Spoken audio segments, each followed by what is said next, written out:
السلام علیکم ورحمۃ اللہ وبرکاتہ۔ اعوذ باللہ من الشیطان الرجیم، بسم اللہ الرحمن الرحیم۔ الحمد للہ رب العالمین، والصلاة والسلام علی رسولہ النبی الکریم وعلی آلہ وأصحابہ اجمعین، اما بعد۔ قال اللہ تعالیٰ فی القرآن المجید فی سورۃ البقرہ، اعوذ باللہ من الشیطان الرجیم، بسم اللہ الرحمن الرحیم۔ ولا تقولوا لمن يقتل في سبيل الله اموات بل احياء ولكن لا تشعرون۔ صدق العظیم وصدق رسولہ النبی الکریم، اما بعد۔ یہ شہادت کا معاملہ یہ ہے کہ جنت میں جو انعامات ہیں وہ انعامات دیکھنے کے بعد انسان کہے گا کہ یہ چیز تو دنیا میں بھی مجھے ملی تھی۔ جیسے کوئی پھل کھانے کے لیے فروٹ آیا، انگور گریپس آ گئے، تو وہ دیکھ کے کہے گا گریپس کو کہ یہ تو دنیا میں بھی کھا، لیکن جب کھائیں گا تو کہے گا خدا کی قسم ایسا مزہ دنیا کے انگوروں میں نہیں۔ اس طرح دودھ دیکھے گا، دودھ پینا دل بولے گا، دودھ پیے گا تو کہا دنیا میں بھی ایسا دودھ تھا، لیکن جب وہ پیے گا تو کہے گا کہ ایسا مزہ دنیا کے کسی دودھ میں نہیں تھا۔ اسی طرح جتنے پھل جتنی چیزیں دنیا میں ہیں جنت میں بھی ہیں، تو جنت میں تو اور زیادہ چیزیں، تو وہ جب کھائے گا تو کہے گا کسی چیز میں مزہ نہیں ہے، اور اللہ کا حمد، اللہ کا شکر ادا کرے گا۔ تو شکر ادا کرنے والوں میں اللہ کے نبی بھی، انبیاء بھی ہیں، اور جو صحابہ بھی ہیں، اولیاء اکرام بھی ہیں۔ ایک طبقہ اور ہے جن کو ہم کہتے ہیں شہید، شہداء۔ ان سے جب اللہ تعالیٰ پوچھے گا کہ تم کو اور کوئی چیز چاہیے انعام، سب سے پوچھے گا، سب کہیں گے مالک الحمدللہ ہم کو کچھ چیز نہیں ہے، لیکن جو شہید لوگ ہوں گے وہ لوگ کہیں گے مالک ایک آرزو ہے اور ایک چیز چاہیے۔ تو اللہ تعالیٰ پوچھے گا مطلب تم کو یہ انعامات بس نہیں دے دیے؟ تو لوگ کہیں گے کہ مالک تیرے راستے میں جس وقت ہم شہادت پا رہے تھے اس شہادت کا جو مزہ تھا تیری جنت میں بھی وہ مزہ نہیں ہے، ہم کو دنیا میں اور ایک بار بھیج دے تاکہ تیرے راستے میں پھر شہید ہو جائے۔ تو اللہ تعالیٰ فرمائے گا کہ نہیں، میرا ایک اصول ہے، ایک بار اس دنیا سے جب ادھر آ جاتے ہیں تو پھر جنت میں سے کوئی نکال کے واپس دنیا میں نہیں بھیجا سکتے، اب تم واپس جا نہیں سکتے۔ تو اندازہ لگا لیجئے کہ شہادت کیسی زبردست چیز ہے۔ اور میں نے بعض واقعات پڑھے، بعض شہداء کو دیکھا بھی، آپ بھی ٹی وی پہ دیکھتے ہوں گے، آپ دیکھیے سرچ کر کے یوٹیوب پہ آپ کو پتہ چلے گا، جو اللہ کے راستے میں شہید ہو گئے، شہادت کے بعد ان کے چہرے پہ ایک مسکراہٹ، تبسم ان کے ہونٹوں پہ آ جاتا ہے۔ تو یہ گھبرانا، ڈرنا، یہ یقین رکھنا کہ موت جب آنی آئے گی، ٹلنے والی نہیں۔ اللہ تعالیٰ لکھ چکا ہے، ایک لمحہ ادھر نہیں ہو سکتا، آگے نہیں بڑھ سکتے، ایک لمحہ پیچھے نہیں آ سکتے۔ آپ جن کے واقعات سن رہے ہیں، امام حسین رضی اللہ تعالیٰ عنہ کے والد، شیر خدا کا لقب تھا، حیدر کرار قتل بن ابی طالب رضی اللہ تعالیٰ، جب جنگ رن پڑتا، رن بولتے میدان جنگ میں رن گرم ہوتا ہے، جنگ بہت تیز ہو جاتی ہے، تو سب حضرت علی کو دیکھتے ہیں، کہاں ہے علی، نظر نہیں آتی۔ پھر جب نظر اٹھا کے دیکھتے ہیں تو سب ادھر لڑتے ہیں، حضرت علی دشمنوں کی صف میں گھس کے لڑتے۔ تو بعد میں ان کے ساتھیوں نے پوچھا علی آپ کو ڈر خوف نہیں ہوتا دشمنوں کی صفوں میں ایسا گھس جاتے؟ تو انہوں نے کہا ڈرنا کس بات کا ہے، اگر میری موت لکھی ہوئی ہے گھر میں بیٹھا ہوں تو موت آئے گی، اور نہیں لکھی ہے تو میدان جنگ میں موت نہیں آئے گی۔ اصل جو خوف پیدا ہوتا ہے کہ میں مر جاؤں گا، مارے جاؤں گا، ڈر، یہ خطرناک چیز ہے، ایک مسلمان کے دل سے یہ نکلنا چاہیے۔ ایک بہت بڑے صحابی اور دربار رسالت سے سیف اللہ کا لقب ان کو ملا، خطاب ملا، حضرت خالد بن ولید رضی اللہ تعالیٰ۔ میں نے اصل میں راستے میں گاڑی چلا رہا تھا، تو بیٹھے بیٹھے سوچ رہا تھا تقریر کچھ، لیکن یہاں آنے کے بعد کچھ معاملہ اور بدل گیا، وہ جو تقریر کرنا تھا بھول گیا، کوئی دوسری اور تقریر کر رہا ہوں۔ اس وقت حضرت خالد بن ولید رضی اللہ تعالیٰ کے بارے میں آتا ہے، جسم کا کوئی حصہ نہیں تھا جہاں پر تلوار کے زخم اور نیزے کے گھاؤ اور تیر کے نشانات نہ ہوں۔ بہت بڑی بات، یہ کہہ دیا گیا تھا، یہ محفوظہ ماحول ہو چکا تھا، جس جنگ میں خالد ہے اس میں مسلمانوں کو فتح ہے، شکست نہیں ہو سکتی۔ حضرت عمر رضی اللہ عنہ معلوماتوں کو ہٹا دیے کمانڈر ان چیف سے کہ لوگوں میں یہ تصور غلط ہے کہ انہی وجہ سے جھوٹ تھے. عمر بن عاص اور دوسرے صحابہ کو جو انہوں نے کمانڈر بنا کے بھیجا ان کو ہٹا دیا. تو بھی سپاہی کی طرح لڑتے رہے. جب آخری وقت آیا تو بستر مرگ پہ تھے, ساتھ ہی صحابہ کرام تشریف لے گئے تو رونے لگے. تو انہوں نے کہا کہ اللہ کے نبی تم سے پوچھتے, ہم گواہی دیتے ہیں کہ تم بڑے بڑے بہادر اور شجاع ہو اور تم یہ موت سے ڈر کے رو رہے ہو. تو کہا افسوس, میں موت سے مڑ کے نہیں رو رہا ہوں, میری آرزو پوری نہیں ہوئی. میں چاہتا تھا میدان جنگ میں اللہ کے راستے میں شہید ہوں اور میں اس وقت بستر مرگ پہ مر رہا ہوں. یہ آرزو شہادت کی صحابہ کرام میں تھی, اس لیے دنیا کی کوئی طاقت ان سے نہیں رکھ سکتی. یاد رکھ لو, موت سے گھبرائیں گے تو تم ذلیل و خوار کر دیے جاؤ گے. بچوں میرے ذہن میں رکھو, موت سے آنکھوں میں آنکھیں ڈال کے دیکھو, موت تم سے دور بھاگے گی, موت دور سے بہت دور بھاگے گی. اور گھبرائیں گے کہ مجھے یہاں جائے سو موت آ جائے گی, وہاں جانے سے ایسا ہو جائے گا. تو کبھی کامیابی اور کامرانی بزدلوں کے سر پر تاج کی طور پر نہیں سجائی جاتی, کامیابی اور کامرانی ان کے سر پر سجائی جاتی ہے تاج پہنا کر, جو ہمت اور حوصلے سے حالت کا مقابلہ کرتا ہے.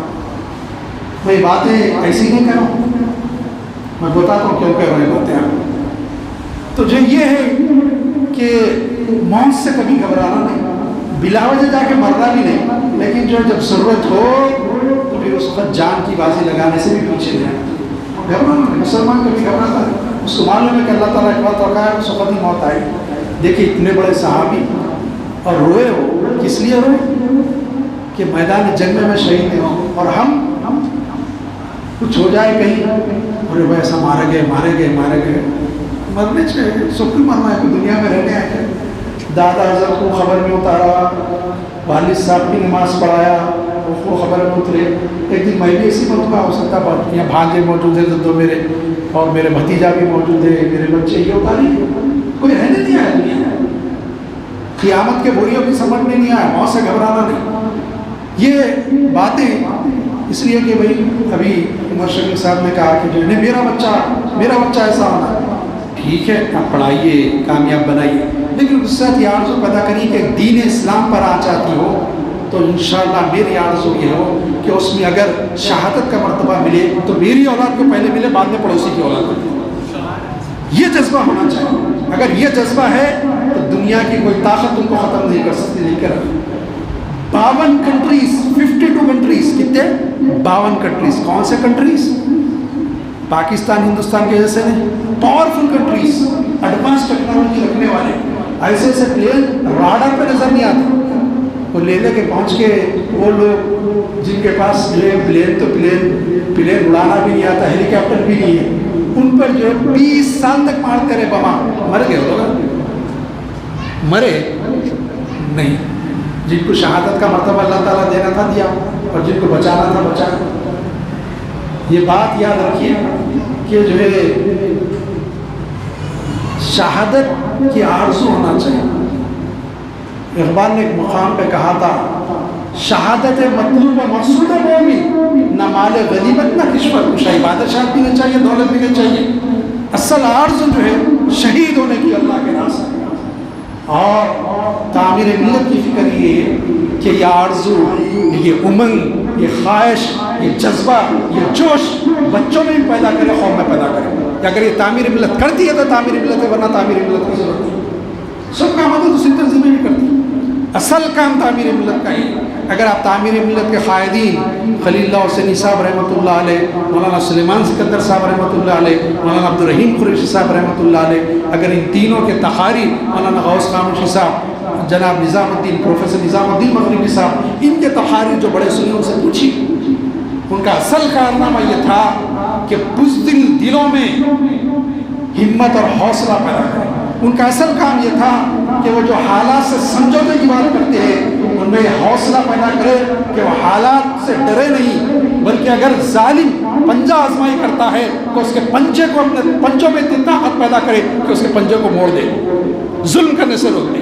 یہ اصل کارنامہ ہے تعمیر ملت. سب چیزیں ذیلی ہیں, ہونی چاہیے, میں اس کے خلاف نہیں ہوں, میں خود کرتا رہا ہوں, کرنا چاہیے, ہم کر رہے ہیں آج بھی. لیکن جو یہ ہے کہ یہ فکر, یہ آئیڈیالوجی تعمیر ملت کی کہ قوم میں حوصلہ پیدا کیا جائے، ہمت پیدا کیا جائے، اول الغزب بنایا جائے قوم کو، بزدل، ہر جگہ سمجھوتا کرنے والی، ڈرکو قوم نہیں۔ جو قومیں ڈر جاتی ہیں وہ صف ہستی سے مٹا دی جاتی ہیں، جو حالات کے چیلنجز کو قبول کرتی ہے وہ کامیاب ہوتی ہے۔ اب واقعی کربلا میں کوئی پوچھ سکتا مجھے، کوئی بچہ اٹھ کے سب وہاں تو پوری شہادت ہی بھی کامیاب کہاں ہوں گے؟ میں آپ کو بتاؤں، آج بتائیے یزید، عبید اللہ بن زیاد، شمر بن الجوشن، سنان نخعی، ان کے کوئی نام لیتا؟ اچھا ہی لیتا؟ آج جو ہے نام لیتے تو امام حسین رضی اللہ عنہ، آج نام لیتے تو عباس الامدار کا، آج نام لیتے تو علی اکبر کا، آج نام لیتے تو علی اصغر کا، آج نام لیتے تو اس خوبصورت نوجوان کا، قاسم بن حسن کا، ان کے نام لیے جاتے ہیں، ان کے تذکرے ہوتے۔ کامیاب وہ ہوئے کہ وہ ہوئے جو مارنے والے تھے؟ مارنے والے دنیا میں ملعون ہو گئے، آخرت میں بھی ملعون رہیں گے، ان پہ لعنت ہوگی آخرت میں بھی، اور سر بلند ہو گئے امام حسین اور ان کے ساتھ، دنیا میں بھی سر بلند، آخرت میں بھی کامیابی انہی کے حصے میں آنے والی۔ یہ بات یاد رکھ لیجیے، کسی کے مار دینے سے، کسی کے مرنے سے وہ ختم نہیں ہوتا۔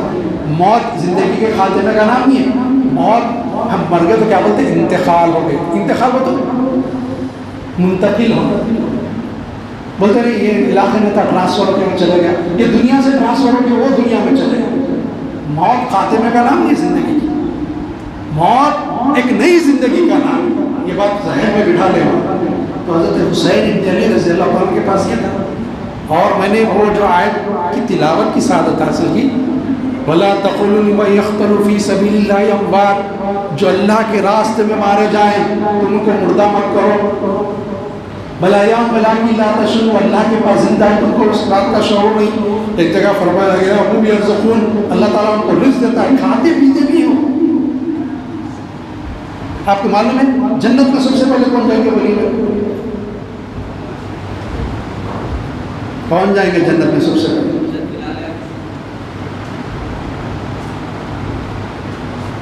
آپ جاتے ہیں؟ ماشاء اللہ۔ اور کوئی؟ سب سے پہلے حضرت حضور کی اونٹی پکڑنے کے اندر بلال جائیں گے، حضور اسلام سب سے پہلے جائیں گے، وہ تو اونٹی کی نوکیل پکڑ لے کے جائیں گے حضرت بلال ہے، تو حضور اسلام جائیں گے، ان سے پہلے بھی کوئی جنت میں جانے والے ہیں۔ بخاری شریف صحیح حدیث ہے، اس کا مفہوم یہ ہے کہ حضور صلی اللہ علیہ وسلم نے ارشاد فرمایا، جب ایک بندے مومن اللہ کی راستے میں شہید ہوتا ہے تو اس کا قطرے خون زمین پہ گرتا بھی نہیں، اللہ تعالیٰ فرشتوں کو کہتا ہے اس کا حساب لپیٹ لو، میں کچھ حساب کتاب لینا نہیں ہے۔ اب جب اس کی روح آتی ہے تو فرشتے بولتے مالک نے کیا کرنا ہے اس کا معاملہ؟ اللہ تعالیٰ کہتا ہے کہ میرے حبیب سے پہلے کوئی جنت میں نہیں جائے گا، میرے حبیب سے پہلے کوئی جنت میں انسان نہیں جائے گا، پھر مالک کیا کرنا؟ تو کہتا ہے کہ سبز پرندے، گرین برڈ کے خالق میں اس کی روح داخل کرو، اور اس کو اذن یعنی اجازت دی جاتی ہے کہ وہ جنت میں جہاں چاہے اڑتے پھرے، جو چاہے کھائے، جہاں چاہے بیٹھے۔ یہ مقام شہادت، یہ مقام شہادت آرزو ہو۔ بلکہ ایک حدیث ہے جس کا مفہوم ہی مجھے حدیث کا حوالہ اس وقت یاد نہیں آ رہا، ایک بات ذہن میں آ گئی، جیسے ابھی میں حدیث کا حوالہ دیا اس طرح دیا، اسے صبح سائے سکتا کہ کتابوں میں حدیث مل جائے گی، آپ ڈھونڈیں گے کہ جو ہے جو آدمی شہادت کی آرزو نہ کرے اور مر جائے اس کی موت نفاق پہ ہوتی ہے۔ نفاق بہت خطرناک چیز ہے، مشرک اور کافر سے زیادہ جو خطرناک دوزخ ہے اس میں داخل کیا جائے، منافق وہ سب سے زیادہ۔ تو نفاق بہت خطرناک چیز ہے، اس کو بولتے ہیں ہائپوکریسی انگلش میں، ہائپوکریٹ، مطلب زبان پہ کرانا دل پہ کرانا۔ ہم زبان میں تو بولتے نہیں مان سکتا کوئی اللہ کے سوا، کس سے ڈرتے؟ ارے نہیں مارتا کی کیا ہے، اٹ از آلسو یہ بھی ایک قسم ہے۔ بے خوفی، شجاعت، ہمت، یہ اہم چیز ہے، یہ اوصاف ہے مسلمان۔ دوسری بات یہ کہ میں کیونکہ بچوں کے لحاظ سے سوچا جو تقریر تھا وہ نہیں کر رہا ہوں، بچوں کے لحاظ سے کچھ سمجھانے کی بات نہیں کر رہا ہوں، کوئی خطاب اتاب نہیں کر رہا ہوں، تو جو وہ اصل میں یہ معاملہ یہ ہے کہ ہمارے پاس کامیابی کا دار و مدار اس دنیا کی زندگی میں، کتنا کمایا، کیسے کپڑے پہنا، کیسے گھروں میں رہا، کیسا کھا رہا ہوں، یہ ہمارا معیار ہے۔ ہمارا معیار نہیں ہے کہ میں کتنے نیکیاں کمایا، اس دنیا سے جانے کے بعد مجھے جنت میں کیا مقام ملے گا، کیسے ملے گا، یہ فکر نہیں ہے۔ اس لیے دنیا میں ذلیل و خوار کر دیا جا رہا ہے۔ جب صحیح فکر بن جائے گی آپ لوگوں کی تو آپ دیکھیں گے کہ دنیا آپ کی خدمتوں میں آئے گی، اور جب یہ یقین ہوگا کہ عزت، دولت، شہرت یہ سب اللہ کے ہاتھ میں، اللہ جتنی چاہے گا مجھے لکھے گا، جو ملی مع السلام، نہ ملے خدا حافظ، اگر یہ حوصلہ پیدا ہو جائے گا کہ دنیا کی کوئی طاقت آپ کو نہیں جھکا سکتی، یہ ذہن میں بیٹھے، یہ ایمانیات کی بات کر رہا ہوں میں، ایمان سے ہٹ کے باتیں نہیں ہیں، یہ یاد رکھیے، یہ ایمانیات ہم نہیں سمجھتے، یہ ایمانیات ہے، ہمارا مسئلہ یہ ہے۔ تو میں آپ سے کہہ رہا تھا کہ امام حسین رضی اللہ تعالیٰ ان کے ساتھی زندہ جاوید ہو گئے، قیامت تک ان کا نام لیا جائے گا، قیامت تک ان کے نام کے چرچے ہوں گے۔ یزید کو کوئی اچھائی سے نام لے رہا، اچھا بتا دیجیے اس میں کتنے ہوں گے لوگوں کے نام کے ساتھ حسین ہے؟ کئی بچے ہیں جن کے نام کے ساتھ، میرے بھاجا کے نام میں حسین ہے، کتنے نام ہوں گے جن کے ناموں کے ساتھ حسین ہے؟ بتا دو کوئی ایک نام یزید بول کے سنی کبھی کسی کا؟ سنے کئی کو نہیں رکھے بھائی یزید بھی نام ہے نا، کیوں نہیں رکھے؟ اچھا نہیں سمجھتے اس کو، برا سمجھتے، اس لیے یزید کا نام کوئی رکھنا گوارا نہیں کرا۔ حسین رکھنے میں خوشی محسوس کرتے، مسرت محسوس کرتے، لیکن جو ہے یزید نام رکھنا پسند نہیں کرتے۔ تو یہ بات ذہن میں رہے کہ جو ہے وہ کامیاب ہو گئے اپنی جان دے کر، یہ ناکام ہوئے۔ کس لیے دیے؟ کیا بات تھی جو جان دے دیں؟ بات یہ تھی کہ جیسے ابھی بتایا گیا، میرے سے پیش مخرج نے کہا نماز پڑھی جاتی تھی، روزے رکھے جاتے تھے، پھر کیوں لڑے اس سے؟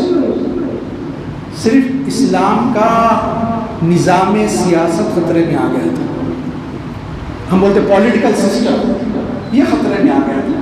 خلافت کے بجائے ملوکیت آ گئی تھی، باپ کے بعد بیٹا اسلام میں نہیں۔ چاروں خلفائے راشدین نے نہیں کہا، حضرت ابوبکر صدیق نے نامزد کیا حضرت عمر کو، لیکن ان کے خاندان الگ، ان کا خاندان الگ۔ حضرت ابوبکر رضی اللہ، حضرت عمر رضی اللہ تعالیٰ سے لوگوں نے پوچھا آپ کے بیٹے کو، کہا میرا بیٹے کو بلا کے بولے ہرگز خلافت قبول نہ کرنا، سارے خاندان کی طرف سے میں کافی ہوں اور میں چھٹ جاؤں تو بس سے رکھو، اقتدار رکھو۔ البتہ کمیٹی بنائے تو بیٹے کو اس واسطے رکھے کہ اگر دو دو تین تین ایک طرف ہو گئے تو ان کا ایک ووٹ بڑھ کے اسی ایک طرف ہو جائے، تاکید کرے کہ عبداللہ ابن عمر کو نہیں دینا، بڑے تقوی کے تھے صحابی، بڑے درجے کے، ان کو نہیں خلافت دینا۔ پھر حضرت عثمان کو شہید کیا گیا، انہوں نے یہ امت پہ چھوڑا۔ حضرت علی رضی اللہ تعالیٰ کو جب شہید کیا گیا تو آپ 2 دن زندہ تھے، لوگوں نے پوچھا حسن کو خلیفہ بنائے، آپ نے کہا کہ میں نہ ہاں کہتا ہوں نہ منع کرتا ہوں، مرضی تمہاری، تم جس کو چاہے بناؤ۔ تو نامزد کوئی بھی نہیں کرے، لیکن یہ تھا کہ میرے معاویہ رضی اللہ عنہ بڑے جگہ صحابی، ہم ان کی شان میں تو گستاخی نہیں کرتے، لیکن ان سے غلطیاں بھی، وہ بھی انسان تھے۔ اس سے ایک بڑی غلطی یہ ہوئی کہ انہوں نے یزید کو نامزد کیا، اور یزید کردار کے بعد سے اعتبار سے جو بتایا جاتا ہے، جو کچھ کتابوں میں اللہ بہتر جانتا ہے، اس کے اعتبار سے وہ کوئی اچھا آدمی نہیں تھا۔ حضرت امام حسین نے سوچا کہ اگر اس طرح طاقت کے بلبوتے پر اقتدار حاصل کیا جائے یہ بہت غلط ہوگا، اس لیے آپ ڈٹ گئے۔ یہ نظام سیاست اسلام کا خطرے میں تھا۔ اب اس ملک میں ہمارے لیے خطرہ پوری شریعت کا آ چکا ہے۔ سے آیا ہے، ایک بل پیش کیا جا رہا ہے پارلیمنٹ میں، پرائیویٹ بل، ایک بی جے پی کے MP پیش کرنے جا رہے ہیں، یونیفارم سول کوڈ کی شکل۔ یہ اگر ہم قبول کر لیتے ہیں تو جو ہے سمجھیے ہم نے دین پورا ختم کر لیا ہمارا۔ اور مجھے افسوس یہ ہوتا ہے ٹی وی ڈیبیٹ پہ جن کو بلا کے بٹھاتے نا، انہوں نے کبھی کانسٹیٹیوشن پڑھا انڈیا کا، ان کو CPR CPC کا فرق نہیں معلوم، IPC کے معنی نہیں معلوم، میں کیا بتاؤں، وہ فنڈامنٹل رائٹس اور ڈائریکٹو پرنسپل کا فرق نہیں معلوم۔ ایسے لوگ آگے بڑھ جاتے ہیں، جو دین میں آتے ہیں نا، دین معلوم نہ دنیا معلوم، ایسے لوگ آ جاتے ہیں۔ اب وہ بولتے صاحب ایک ملک کے قانون ہونا چاہیے، ہمارے لوگوں میں ہو بھائی صحیح بات ہے نا۔ آپ وکیل صاحب بیٹھے ہوئے، ایڈوکیٹ صاحب، میں تو کچھ بھی معمولی اسٹوڈنٹ ہوں، آپ بتا دیجئے سول لا جتنے چلتے ہیں، پراپرٹی کا جھگڑا ہو گیا، اسلامی قانون سے فیصلہ ہوتا ہے یا پر کون سے قانون سے ہوتا سر؟ اسلامی قانون سے ہوتا نہیں، ہندوستان کا جو قانون ہے وہ قانون سے فیصلہ ہوتا۔ اور روڈ پہ کسی کو مار دیے، ایک تھپڑ مارے، کون سا قانون، کون سی دفعہ لگتی؟ IPC کی۔ چاقو مارے کسی کو IPC، مرڈر کر دیے IPC، انڈین پینل کورٹ میں 33 کوئی اسلامک لا نہیں ہوتا اس میں. شہادت کا قانون ایویڈینس لا ہوتا ہے، contract laws, transfer of property, sale of goods, یہ کون سے قانون ہیں؟ اسلام کے قانون ہیں، پورے ہندوستان کے قانون. صرف انگریزوں سے پہلے مغلوں نے ایک چیز کی اجازت دی کہ بھائی یہاں مختلف مذاہب کے لوگ ہیں، قانون تو ہمارا رہے گا لیکن ان کے جو ہے پرسنل لا جو بولتے ہیں فیملی کا جو لا ہے یہ اس میں ہم مداخلت نہ کریں، وہ چلا باقی سب چیزیں چھوڑ دیں. پرسنل لا کیا چیز ہوتا ہے؟ ایک عورت جب ایک شادی کے بندھن میں بنتی ہے، عقد نکاح جس کو ہم بولتے ہیں، اس کے بعد وہ چیزیں شروع ہوتی ہیں امپلیمنٹ ہونا. نکاح، طلاق، خلا، میراث، ترکہ، یہ چیز تو اس سے بڑھ کچھ بھی نہیں. اتنی چیز خالی ہندوستان کی قانون کے میں اجازت دے کے ہے، وہ ہر ایک ہندوؤں کی الگ، عیسائیوں کی الگ، مسلمانوں کی الگ، اور کسی کی نہیں. تو آپ دھڑلے سے بولنا سارا قانون جو چلتا ہے ہندوستان کا چلتا ہے، ایک ہم جو اس کو کہتے ہیں پرسنل لا، یہی فرق ہے. اب اس کو بھی ختم کرنے کی کوشش کی جا رہی، ضرورت پڑنے پر، کیونکہ وقت تھوڑا بے چین ہو رہا ہے، اس وقت میں دیکھ رہا ہوں. میں اجازت چاہوں گا اسی بات دیکھ لوں کہ جو ہے ہم حسین ابن علی کے غلام ہیں، ان کا کردار ادا کرنے کے لیے کربلا بھرنے کی آرزو دلوں میں لے کے اس جلسے سے اٹھے.